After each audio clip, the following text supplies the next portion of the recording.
All right, everyone, going over the Sony Trinitron KV1370R for sale here. Thought I would do an additional video just so you guys can see that all the functions work, just so there's no questions about any of that stuff. So we'll start with the power.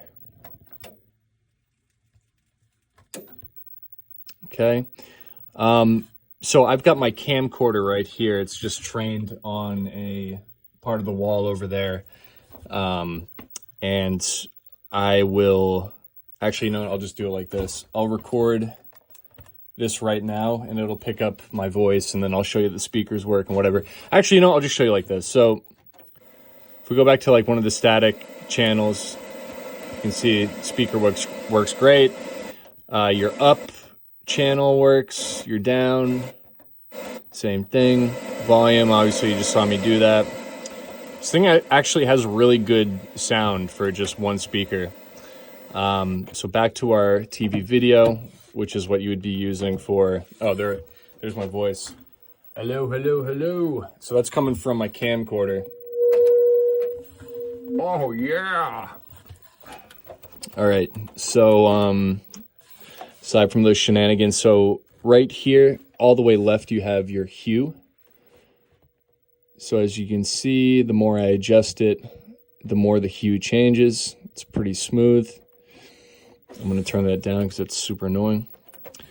And next to that is the color option, which looks like it's just an overall like kind of saturation.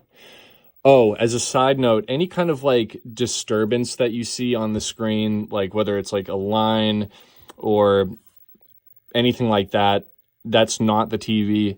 The camera, I actually had to drop the frame rate down to 30 FPS because if you have it at too high of a frame rate, it'll pick up weird shit, but it's not actually happening on the TV.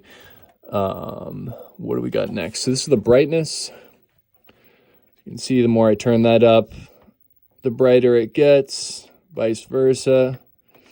Go down and back, down. All right, set that back to like the middle point. Just as a side note on these controls, these are pretty old. They work fine, but you know, they can kind of be a little clunky, I guess. I don't know what this setting does, but it does something. What does that say? Oh, that's for like cable. So if you wanted to select between TV video, like, you know, if you had your N64 hooked up to it and your cable box, you could toggle between the two.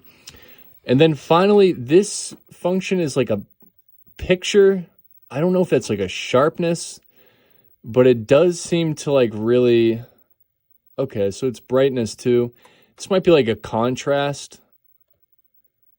I really don't know, but it definitely works very well. Like that's a very good picture. There's two other buttons here. I'm pretty sure you could totally disregard them. They're like plus or add, like erase. I don't really know what that does. I'm just going to like not mess with it, but you're not going to need that for gaming or anything like that. It's primarily going to be your picture adjustments here and, your hue and yada yada stuff we went over, and then this last like picture, which looks like some kind of like overall enhancement thing. So yeah, that's about it.